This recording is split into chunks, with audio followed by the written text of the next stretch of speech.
मैं इसे super Saturday नहीं, एलिमिनेटर सैटरडे कहूंगा।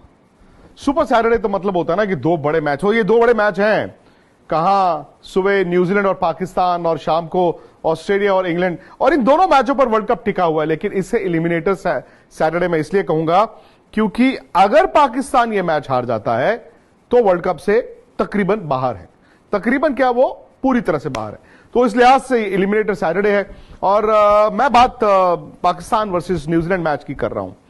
न्यूजीलैंड की दिक्कत यह है कि वो डिप किए, और जब आप डिप करते हैं तो फिर आपका मोमेंटम भी खो जाता है, आपका रिदम भी खो जाता है, और फिर सवाल आपके जहन में बढ़ जाते हैं, यार ये कैसे होगा, वो कैसे होगा। प्लस ये ना भूलें कि उनको एक बड़ा बदलाव करना पड़ा अपनी टीम में। मैट हेनरी, जिनका हैमस्ट्रिंग खिंच गया था, उन्हें काइल जेमिसन से रिप्लेस करना पड़ेगा। अब काइल जेमिसन बैंगलोर में खेलेंगे, जहां पर वो आईपीएल भी खेले हैं, तो शायद ये ना एक तरह से ब्लेसिंग इन डिस्गाइज हो सकती है न्यूजीलैंड के लिए।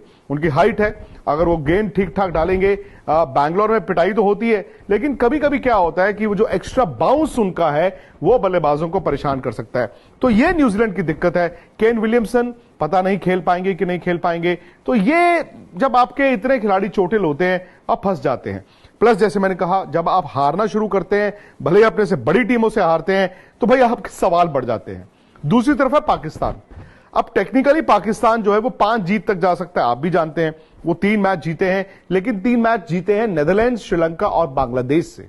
लेकिन चूंकि वो पिछला मैच जीत के आ रहे हैं, और वो शायद उनकी टीम का ऐसा इतिहास भी रहा है जहां पर वो कई बार इस तरह की सिचुएशन से निकलकर सेमीफाइनल या फिर आगे चले जाते हैं, तो वो ये बिलीव कर रहे होंगे कि हम कर सकते हैं। अगर वो न्यूजीलैंड को हराएं, जो मुमकिन है, उसके बाद उनको आखिरी मैच में इंग्लैंड को हराना होगा, जो फिर से मुमकिन है। मुमकिन तो है, लेकिन पाकिस्तान की टीम का वो सेल्फ बिलीफ क्या है। मैंने मिकी आर्थर की ना आज भी प्रेस कॉन्फ्रेंस सुनी, और मिकी आर्थर बहानेबाजियां कर रहे हैं। मिकी आर्थर कभी कहते हैं यार दिल पाकिस्तान नहीं बजा। मिकी आर्थर कभी कहते हैं जी हमारे प्लेयर जो आए यहां पे खेलने के लिए, मतलब पाकिस्तान के प्लेयर आए, हम जी इंडिया में बहुत ज्यादा घूम नहीं पाए, हम तो ऐसा लगा कोविड जैसा है। भाई साहब, कोविड में ना आपके जब प्लेयर्स होते थे वो बबल में रहते थे, वो कमरे से बाहर नहीं निकल सकते थे।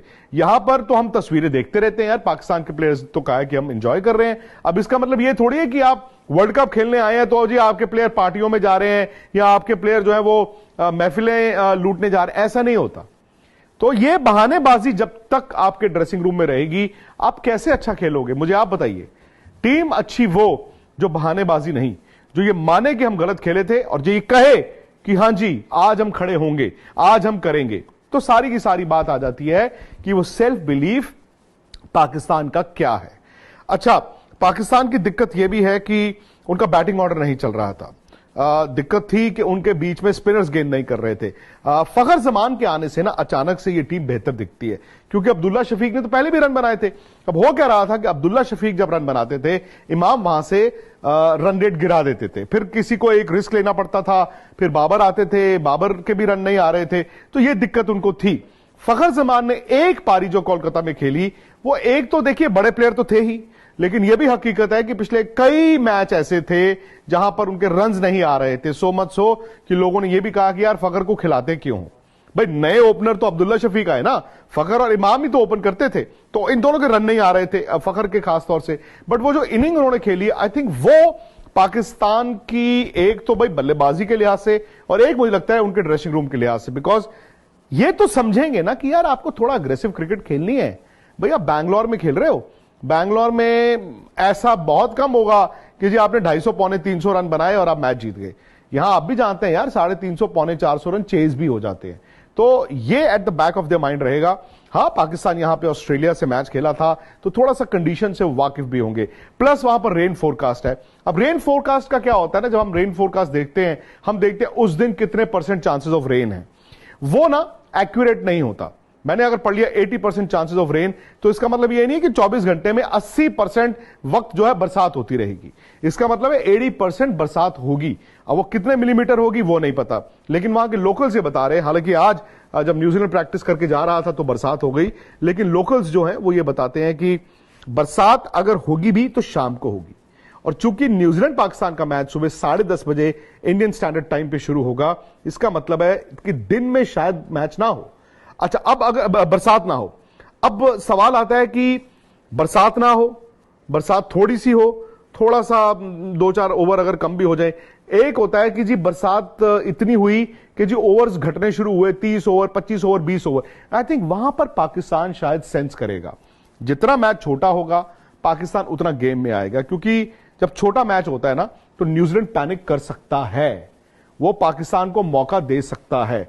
और तीसरा चौथा ये विकल्प है कि जी बरसात इतनी हो गई मैच ही धुल गया। आई थिंक वहां से तो पाकिस्तान फिर गुड नाइट है, उसके बाद पाकिस्तान जो है वो मतलब फॉर ऑल प्रैक्टिकल पर्पसेस बाहर हो जाएगा। तो ये इम्कानात है।